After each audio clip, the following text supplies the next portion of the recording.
সকাল থেকে বৃষ্টি ছিল এবং সেই সাথে ছিল জনদুর্ভোগ। তবে 12টার পর থেকে কিন্তু বৃষ্টিটা আসলে তেমন একটা নাই। এটার কারণে জনদুর্ভোগটাও কিছুটা কমেছে।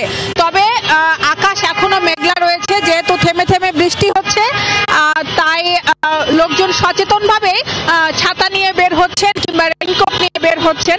তবে সর্বোপরি নগরবাসী, যাদের সঙ্গে সকাল থেকে আমরা বিভিন্ন জায়গায় ঘুরেছি, রাজধানীর পরিস্থিতি দেখেছি, নগরবাসীদের সাথে কথা বলেছি, তাদের অনেকেই বলছেন যে একটু বৃষ্টি হলেই যে জলাবদ্ধতা তৈরি হয় সেটি নিয়ে তারা বলছেন যে এক্ষেত্রে আসলে প্রয়োজন পরিকল্পিত নগরায়ন। কারণ এই সামান্য জলাবদ্ধতা থেকে ওই সময়টা দেখা যাচ্ছে যখন বৃষ্টি হচ্ছে, ওই সময়টা যারা স্কুলে যাচ্ছে শিক্ষার্থীরা কিংবা যারা অভিভাবকরা তাদের ব্যবসায় যাবেন, চাকরিতে যাবেন, এক কথায় ঘরের থেকে বের হতে হচ্ছে, তাদেরকে কিন্তু ওই জলাবদ্ধতাটুকু, ওই সাময়িক সময় জলাবদ্ধতায় হচ্ছে অনেক বেশি ভোগাচ্ছে।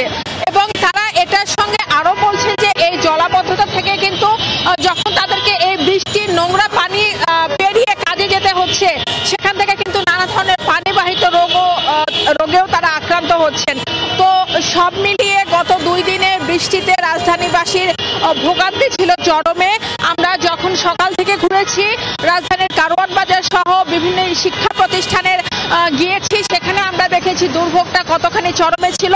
তবে আপাতত এই বৃষ্টি গত 2 ঘন্টা হলো না থাকার কারণে অনেকটা স্বাভাবিকভাবে চলাফেরা করছেন লোকজন।